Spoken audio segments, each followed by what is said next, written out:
Hello friends, welcome on my YouTube channel. आज हम लोग डिस्कस करने वाले हैं ट्रायंगल के बारे में, दैट इज त्रिभुज के बारे में। ठीक है, तो हम लोग त्रिभुज शुरू करने से पहले सबसे पहले ये जानेंगे कि त्रिभुज की परिभाषा कहाँ से शुरू होता है। ठीक है, त्रिभुज की परिभाषा कहाँ से शुरू होता है और त्रिभुज की परिभाषा पर पहुंचने के लिए हम आप लोगों से दो तीन बहुत ही छोटा क्वेश्चन आप लोगों से पूछेंगे, जिसका जवाब आप लोग बहुत ही आसानी तरीके से देंगे। ठीक है, और आज जो है आप लोगों के दिमाग से इस त्रिभुज का डर खत्म हो जाएगा। बहुत ही लाजवाब तरीके से आप लोगों को समझाऊंगा त्रिभुज किसे कहते हैं, त्रिभुज के प्रकार कितने होते हैं और त्रिभुज के जो भी प्रकार होते हैं उनकी क्या क्या प्रॉपर्टी होती है, उनके क्या क्या गुण होते हैं, इन सभी चीज़ों के बारे में आज हम लोग डिस्कस करने वाले हैं। ठीक है, तो ध्यान से देखिएगा और ध्यान से सुनिएगा और वीडियो के लास्ट तक, एंड तक बने रहिएगा। ठीक है, तो देखिए सबसे पहले क्वेश्चन अगर हम आप लोगों से पूछें तो मेरा सबसे पहला क्वेश्चन है कि बच्चों वह कौन सी आकृति है जिसकी ना तो लंबाई होती है, ना तो चौड़ाई होती है और ना ही आयतन होता है।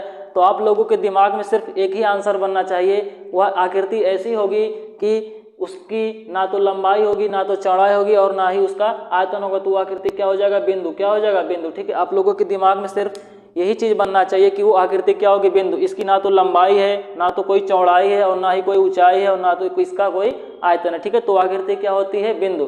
तो बिंदु की परिभाषा हम ऐसे भी कह सकते हैं, अगर हमें बिंदु की परिभाषा देनी हुई तो हम लोग कह सकते हैं कि ऐसी आकृति जिसकी ना तो लंबाई होती है, ना तो चौड़ाई, ना तो आयतन, उसे हम लोग क्या कहते हैं? बिंदु कहते हैं। ठीक है, तो यहाँ से हम लोग सबसे पहला चीज सीखें कि बिंदु किसे कहते हैं। ठीक है, तो देखिए अब अगर हम बात करें कि अगर ऐसे ही दो बिंदु हमारे पास मिल जाएं, दो बिंदु, एक बिंदु यहाँ पर है, एक बिंदु यहाँ पर। ठीक है, मेरा दूसरा क्वेश्चन है कि दो बिंदुओं को मिलाने से क्या बनता है? दो बिंदुओं को मिलाने से क्या बनता है? तो आप लोगों का जवाब रहेगा कि सर दो बिंदुओं को मिलाने से हमेशा एक रेखा बनती है। क्या बनती है? रेखा। क्या बनती है? रेखा।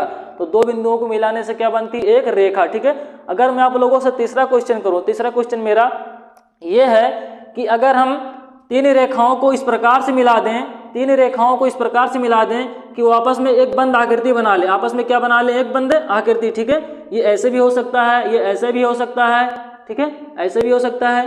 तीन रेखाओं को, ये पहली रेखा है, ये दूसरी रेखा है, ये तीसरी रेखा है, अगर हम तीन रेखाओं को इस प्रकार से खींच दें कि वो एक दूसरे के साथ हर जगह मिले हों, मतलब कि हमारे पास एक बंद आकृति प्राप्त होती है, तो ऐसी आकृति को क्या नाम दिया जाता है? आप लोगों के दिमाग में आना चाहिए कि सर तीन भुजाओं से बनी हुई बंद आकृति को हम लोग क्या कहते हैं? त्रिभुज कहते हैं। ठीक है, क्या कहते हैं? त्रिभुज। तो इस प्रकार देखिए हम लोग किस तरीके से अपने त्रिभुज के टॉपिक पर पहुंच गए। त्रिभुज किसे कहते हैं? तो त्रिभुज की डायरेक्ट परिभाषा होती है कि तीन भुजाओं से घिरी हुई बंद आकृति, बंद होना चाहिए और सभी तरह से घिरा होना चाहिए। ठीक है, तो तीन भुजाओं से घिरी हुई बंद आकृति को हम लोग क्या कहते हैं? त्रिभुज कहते हैं। ठीक है, तो त्रिभुज में क्या क्या चीज होता है? पॉइंट होता है, रेखा होती है। ठीक है, तो सबसे पहले हम लोगों ने डिस्कस किया कि पॉइंट किसे कहते हैं। अगर हम दो पॉइंट को मिलाते तो हमारे पास किस चीज का फॉर्मेशन होता है? रेखा का। अगर हम तीन रेखाओं को इस प्रकार से बनाते हैं कि आपस में वो बंद रहते हैं, हर जगह से, सभी जगह से उनके शीर्ष जो होते हैं वो जुड़े रहते हैं, तो ऐसी आकृति को क्या कहते हैं? तो आप लोग बोलेंगे त्रिभुज। ठीक है, तो एक बार मैं फिर से रिकॉल करा देता हूँ, आप लोगों को फिर से याद करा देता हूँ कि बिंदु किसे कहते हैं? ऐसी आकृति जिसकी ना तो आयतन होता है, ना तो लंबाई होता है, ना ही चौड़ाई होता है, उसको हम लोग क्या कहते हैं? बिंदु कहते हैं। अगर हम दो बिंदुओं को मिला देते हैं तो उसको क्या कह देते हैं? रेखा कह देते हैं।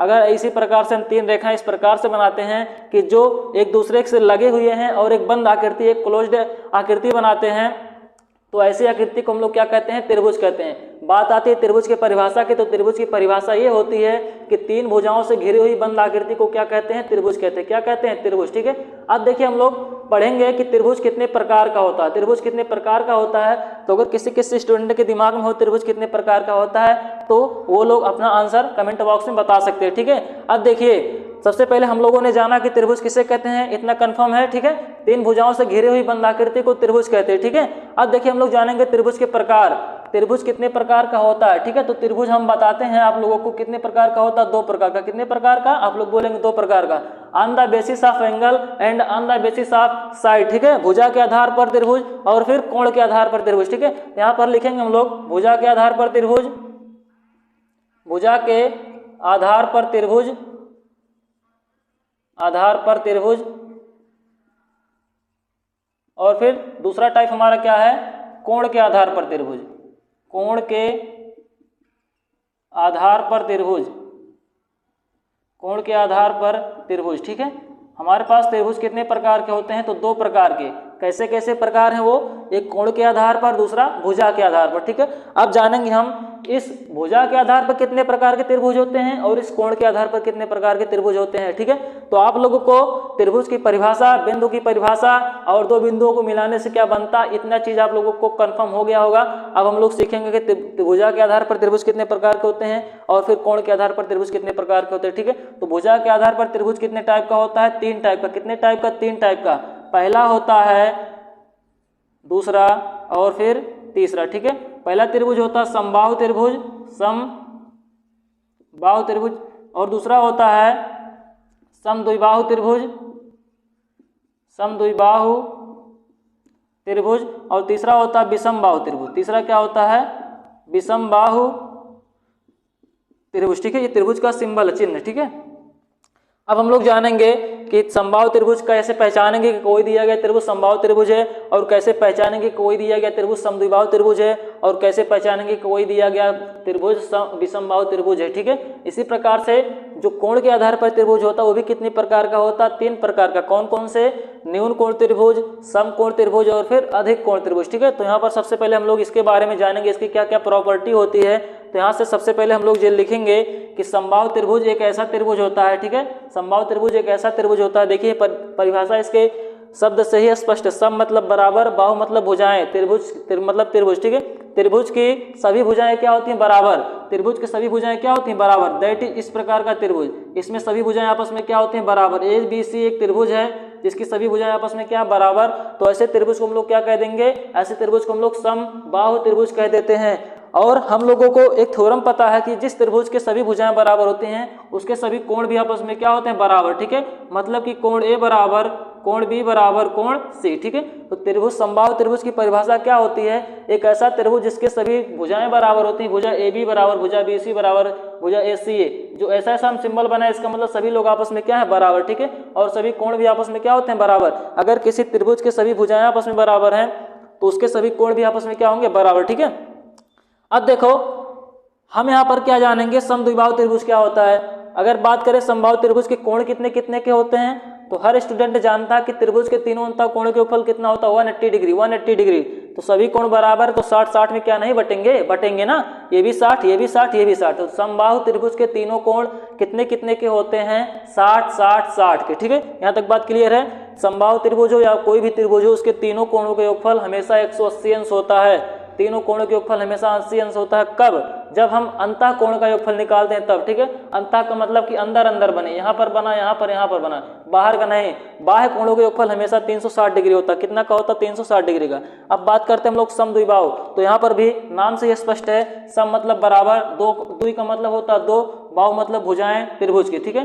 तो जिस त्रिभुज की दो भुजाएं क्या होती हैं, बराबर, जिस त्रिभुज की दो भुजाएं बराबर होती हैं ऐसे त्रिभुज को हम लोग समद्विबाहु त्रिभुज कहते हैं। अगर इसके फिगर की बात करें तो हमारे पास ऐसा क्या फिगर नहीं बन सकता है, ये फिगर हमारे पास बन चुका है ना। तो यहाँ पर ये भुजा और ये भुजा आपस में क्या हो जाएंगी, बराबर, ABC, ठीक है। और ये भुजा क्या हो जाएगी, अलग हो जाएगी, ये भुजा अलग। मतलब कि अगर दो भुजाएं बराबर हैं तो इसको हम लोग क्या कह देंगे, समद्विबाहु त्रिभुज। सम मतलब बराबर, द्वि मतलब दो, बाहु मतलब भुजाएं।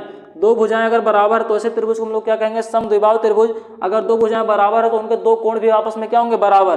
तो इस भुजा के सामने का कोण कौन होता है, इस भुजा के सामने का कोण ये होता है, और इस भुजा के सामने का कोण कौन होता है, इस भुजा के सामने का कोण ये होता है, ठीक है। तो कोण A बराबर कोण C हो जाएगा, कोण A बराबर कोण C हो जाएगा। यहाँ से कोण A बराबर कोण C, और ये दोनों बराबर नहीं रहेंगे, बराबर नहीं रहेंगे किसके, कोण B के। देखिए दो भुजा बराबर है तो उनके सामने के कोण बराबर होंगे। अगर B के सामने वाली भुजा अलग में है तो उसका कोण भी क्या रहेगा, अलग रहेगा, ठीक है। तो AB और BC आपस में बराबर हैं तो इनके सामने का कोण भी जो होगा आपस में क्या होगा, बराबर। तो समद्विबाहु त्रिभुज की परिभाषा क्या हो गई, ऐसा त्रिभुज जिसकी दो भुजाएं हमेशा बराबर होती हैं, दो कोण हमेशा बराबर होते हैं, उसे हम समद्विबाहु त्रिभुज कहते हैं। फिगर यहाँ पर आप लोगों के सामने बना हुआ है। बात आती विषम, विषम का मतलब होता है अलग अलग, विषम का मतलब क्या होता है, अलग अलग। बाहु मतलब भुजाएं त्रिभुज की, ऐसा त्रिभुज जिसकी सभी भुजाएं क्या होती हैं, अलग अलग, उसको हम लोग बोलते हैं विषमबाहु त्रिभुज। क्या बोल देते हैं, विषमबाहु त्रिभुज। अगर इसके चित्र की बात करें, इसके चित्र की बात करें तो ये कुछ इस प्रकार का होता है, ऐसे हम लोग बना सकते हैं, ठीक है। इस प्रकार का त्रिभुज हम लोग बना सकते हैं, ABC। यहाँ पर हम लोग इसके बाद लिख देंगे AB जो है ना तो BC के बराबर है और ना ही BC CA के बराबर है, ठीक है। मतलब कि ये भुजा और ये भुजा आपस में बराबर नहीं है। अगर तीनों भुजाएं बराबर नहीं हैं तो क्या तीनों कोण बराबर होंगे? बिल्कुल नहीं। हर स्टूडेंट का जवाब होना चाहिए बिल्कुल नहीं। अगर किसी भी त्रिभुज की सभी भुजाएं बराबर नहीं हैं या फिर सभी भुजाएं अलग अलग हैं तो उसके सभी कोण भी क्या होंगे? अलग अलग होंगे। सभी कोण भी क्या होंगे? अलग अलग। ठीक है, मतलब कि अगर सभी भुजाएं बराबर नहीं है तो सभी कोण भी आपस में बराबर नहीं होंगे। दो भुजाएं बराबर है तो दो कोण बराबर होंगे, सभी भुजाएं बराबर है तो सभी कोण बराबर होंगे। तो आप लोगों को तीनों त्रिभुज के बारे में बढ़िया से समझ में आया होगा कि समबाहु त्रिभुज क्या होता है। जिस त्रिभुज की सभी भुजाएं बराबर होती हैं, सभी कोण बराबर होते हैं, उसे हम समबाहु त्रिभुज कहते हैं। समद्विबाहु त्रिभुज क्या होता है? ऐसा त्रिभुज जिसकी दो भुजाएं बराबर होती हैं, दो कोण बराबर होते हैं, उसे हम समद्विबाहु त्रिभुज कहते हैं। विषमबाहु त्रिभुज क्या होता है? ऐसा त्रिभुज जिसमें सभी भुजाएं अलग अलग होती हैं, सभी कोण अलग अलग होते हैं, उसे हम विषमबाहु त्रिभुज कहते हैं। ठीक है, अब बात आती है कोण के आधार पर। कोण के आधार पर आप लोग जानते होंगे कि तीन प्रकार के होते हैं कि कौन कौन? न्यून कोण, सम कोण और फिर अधिक कोण। ठीक है, तो यहाँ पर हम लोग लिखेंगे न्यून कोण त्रिभुज, सम कोण त्रिभुज और फिर अधिक कोण त्रिभुज। ठीक है, अधिक कोण त्रिभुज।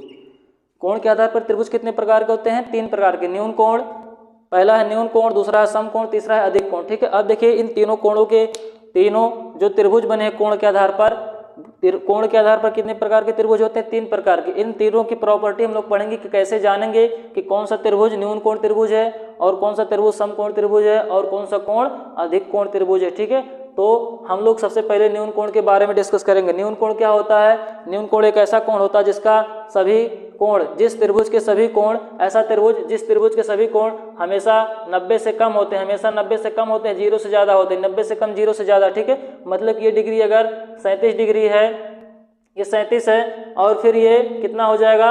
हम इसको ले लेते हैं 7, 8, 15 और 6 ले लेते हैं। ठीक है, 8, 7, 15, 6, 3, 9, 1, 10, 105 में 5 जोड़ेंगे तो कितना हो जाएगा? 110 और यहाँ पे कितना हो जाएगा? 75। ठीक है, क्या देखो तीनों का योगफल 180 बैठ रहा है। 8, 7, 15, 5, 20 के 0 हासिल 2, 7, 6, 13, 13, 3, 16, 2, 18। ठीक है, हाँ यहाँ ये ठीक है। तो न्यून कोण त्रिभुज की परिभाषा क्या हो गई?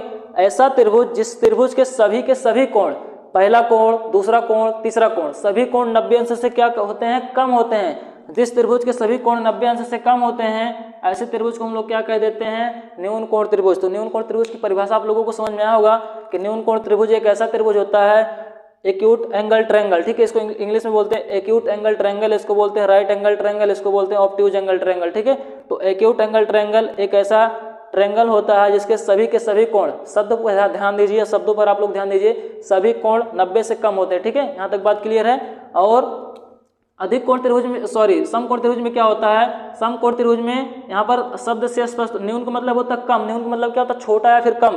हिंदी शब्दों पर अगर ध्यान दिया जाए तो न्यून का मतलब होता है छोटा अथवा कम, सम का मतलब होता है बराबर। कितने के बराबर?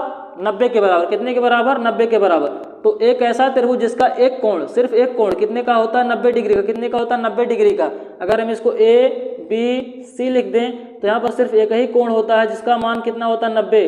तो एक ऐसा त्रिभुज जिसका सिर्फ एक कोण 90 अंश होता है उसे हम लोग समकोण त्रिभुज कहते हैं। सिर्फ एक कोण 90 अंश का होता है उसे हम लोग समकोण त्रिभुज कहते हैं। अगर आप लोगों को कहीं पर इस प्रकार का चिन्ह दिखाई देता है तो आप लोग वहाँ पर हमेशा समझेंगे कि वहाँ पर 90 अंश का कोण बना हुआ है। ठीक है, तो समकोण त्रिभुज की परिभाषा क्या हो जाएगी? एक ऐसा त्रिभुज जिसका सिर्फ एक कोण 90 अंश का होता है उसे हम समकोण त्रिभुज कहते हैं। अब बात आती है तीसरे त्रिभुज की, अधिक कोण त्रिभुज की। तो अधिक मतलब क्या होता है? ज्यादा। अधिक मतलब क्या होता है? ज्यादा। लेकिन कहीं पर जाकर तो रुकेगा ना, तो ज्यादा का मतलब होता है 90 से कम, 90 से कम और फिर 180 से, सॉरी 90 से ज्यादा। अधिक का मतलब क्या होता है? 90 से ज्यादा। ठीक है, और 180 से कम। ठीक है, तो ये हो जाएगा 90 से ज्यादा, मान लेते हैं 120 अंश का है। ठीक है, 120 अंश का है ये। तो एक ऐसा त्रिभुज जिसका एक कोण, जिसका सिर्फ और सिर्फ एक कोण 90 अंश से ज्यादा होता है उसे हम लोग क्या कहते हैं? अधिक कोण त्रिभुज। एक ऐसा त्रिभुज जिसका सिर्फ एक कोण 90 अंश से ज्यादा होता है उसे हम लोग क्या कह देते हैं? अधिक कोण त्रिभुज। ठीक है, लेकिन 180 से ज्यादा नहीं होना चाहिए। ठीक है, कंबाइंड है। अगर हम लोग इसको थोड़ा सा शॉर्ट फॉर्म में लिखना चाहें तो पहले वाले त्रिभुज को हम लोग लिख सकते हैं। अगर मान लेते हैं एक थीटा कोण है तो उसका मान 0 से बड़ा होगा और 90 से क्या होगा? कम। 0 से बड़ा होगा, 90 से कम होगा। अगर समकोण त्रिभुज की बात करते हैं तो थीटा का जो मान होगा उसमें से जो है एक कोण का मान क्या होगा 90 के बराबर होगा। क्या होगा 90 के बराबर होगा। एक कोण जो होगा 90 के बराबर होगा और बाकी जो दो कोण होंगे वो 90 से कम होंगे। ठीक है, मान लो ये 45 के हो सकते हैं अथवा 30 और 60 के भी हो सकते हैं। ठीक है, तो एक कोण थीटा जो होगा 90 के बराबर होगा और इसमें सभी के सभी कोण 0 से ज़्यादा 90 से कम होंगे। और इसमें जो है एक कोण क्या होगा, एक कोण हमेशा 190 से क्या होगा, एक कोण थीटा जो होगा हमेशा 90 से क्या होगा, ज़्यादा 90 से ज़्यादा होगा, लेकिन थीटा का मान जो होगा 90 से ज़्यादा होगा लेकिन 180 से कम होगा। ठीक है, एक ऐसा त्रिभुज जिसका सिर्फ एक कोण 90 से ज़्यादा होता है, 180 से कम होता है, उसे हम लोग क्या कह देते हैं, अधिक कोण त्रिभुज। जैसे अगर ये 120 अंश है तो और अगर ये दोनों जो होंगे वो 120 से ज़्यादा नहीं होंगे या फिर 90 से ज़्यादा नहीं होंगे। 120 है तो ये 30 हो सकता है और ये कितना हो सकता है, 12 3 15, 15 3 18। ठीक है, ये 30 हो सकता है। तो कितना हो जाएगा, अगर एक कोण 190 अंश से ज़्यादा है तो दो कोण जो होंगे 90 अंश से कम ही रहेंगे। ठीक है, एक बार पुनः हम आप लोगों को रिवाइज करा देते हैं कि न्यून कोण त्रिभुज क्या होता है। एक ऐसा त्रिभुज जिसके सभी के सभी कोण 90 अंश से कम होते हैं उसे हम न्यून कोण त्रिभुज कहते हैं। इसे इस रूप में लिखा जा सकता है। ठीक है, समकोण त्रिभुज एक ऐसा त्रिभुज जिसका एक कोण सिर्फ 90 अंश का होता है, एक कोण हमेशा 90 अंश का होगा, बाकी दो जो बचेंगे वो हमेशा 90 से क्या होंगे, कम होंगे। ऐसे त्रिभुज को हम लोग क्या कह देंगे, समकोण त्रिभुज। अधिक कोण त्रिभुज क्या होता है, एक ऐसा त्रिभुज जिसका सिर्फ एक कोण 90 से ज़्यादा होगा, बाकी दो जो कोण बचेंगे वो हमेशा 90 से क्या होंगे, कम।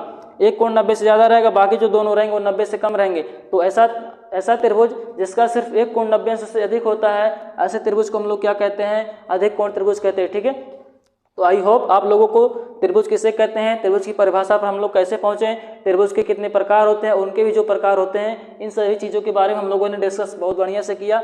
आई होप आप लोगों को पूरा बढ़िया से समझ में आया होगा। ठीक है।